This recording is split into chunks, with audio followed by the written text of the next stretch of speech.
Hello good morning साथियों। आज की अगर बात करें तो आज हम एक विषय में चर्चा करने वाले हैं और वह विषय है काफी महत्वपूर्ण।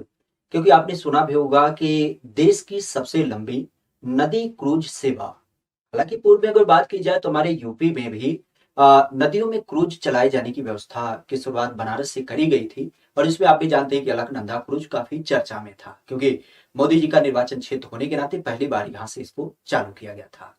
अब ध्यान रखिएगा, ये एक विशेष सेवा ऐसी है जो किसी इनलैंड वाटर में चलाई जाती है। सबसे पहली बात तो ये ध्यान रखिएगा, क्रूज सेवा हमारे यहाँ पे पहले से भी मौजूद है, लेकिन वो अधिकतर समुद्री क्षेत्रों में मौजूद है। जो तटीय राज्य होते हैं वह इसको संचालित करते हैं।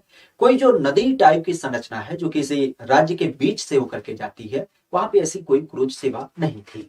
पहली बार हमारे सहयोग से उत्तर प्रदेश के बनारस में इसको चालू किया गया था।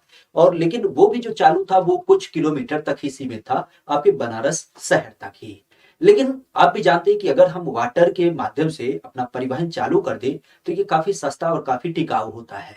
और इसी विषय वस्तु को ध्यान रखते हुए, चूंकि गंगा नदी जो आज देश की सबसे बड़ी नदी मानी जाती है, इस नदी में इस क्रूज सेवा को चालू करने की बात चल रही है। तो ये गंगा विलास क्रूज के रूप में दिख मिलेगा, जो कि आज देश का सबसे बड़ा है, देश का सबसे पहला है। अगर इसकी बात की जाए तो ये अपने आप में विशेष है, क्योंकि ये नदी के पानी में चलाया जाएगा, जिसको हम एक तरीके से एक और नाम इनलैंड वाटर सेवा, इनलैंड वाटर क्रूज का भी नाम दे सकते हैं। विशेषतः इसकी जो शुरुआत होगी वो फिर से एक बार आपके इसी बनारस से होगी, उत्तर प्रदेश से। बनारस से जाते जाते ये फिर बिहार के आपके पटना में जाएगी। पटना से जाकर के फिर आपके कलकत्ता पश्चिम बंगाल जाएगी। और यहीं पर ध्यान रखिएगा कि कलकत्ता से होकर के फिर ये आपके आपके भारत में ही नहीं, बल्कि ये आपके पड़ोसी मुल्क बांग्लादेश में भी जाएगी। बांग्लादेश का जो राजधानी ढाका है वहां को कनेक्ट करते हुए और फिर आपके जो असम का डिब्रूगढ़ क्षेत्र है वहां तक कनेक्ट करेगी। तो इस तरीके से इसका पूरा पूरा विस्तार होगा।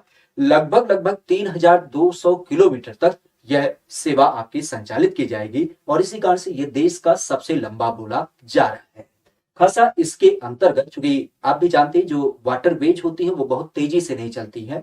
और अगर इसकी बात की जाए तो ये 50 से ज्यादा जो बड़े बड़े स्टेशन होंगे वहां पे रुकेगी भी। तो इस कारण से इसमें 52 दिन का यात्रा का समय निर्धारित किया गया है।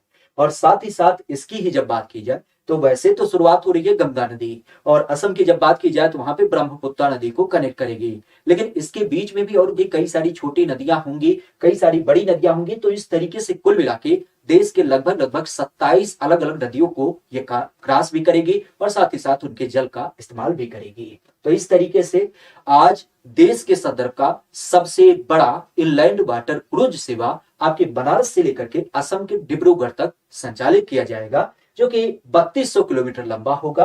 50 स्थल इसमें मुख्य रूप से कनेक्ट होंगे, जहां पे 52 दिन का सफर होगा और 27 से ज्यादा नदियों को कनेक्ट करते हुए इसको बनाया जा रहा है। इसका उद्घाटन जो होना है वह आने वाले 13 तारीख को आपको देखने मिलेगा, जहां पे देश के प्रधानमंत्री जी के द्वारा इसको देश को समर्पित भी किया जाएगा। बाकी कोई विशेष सूचना होती है, कोई नया आधार होता है तो उसके साथ हम मिलते रहेंगे। लेकिन यहीं पर एक चीज और ध्यान रखिएगा कि हमारे यहाँ पे नदियों के क्रूज सेवा के मामले में उत्तर प्रदेश की पहली क्रूज सेवा आपके बनारस से चालू किया गया था। जहां पे हमने बताया भी था कि बनारस की जो क्रूज सेवा है उसका नाम है अलकनंदा क्रूज सेवा। इसी के क्रम में आप भी जानते अयोध्या में हमारे प्रदेश की दूसरी क्रूज सेवा चालू हुई, जिसका नाम दिया गया रामायण क्रूज सेवा। अभी थोड़ी सी चर्चा चली थी कि उत्तर प्रदेश के गोरखपुर में जो रामगढ़ताल है वहां पे भी आपके प्रदेश का तीसरा क्रूज सेवा चालू किया जाएगा।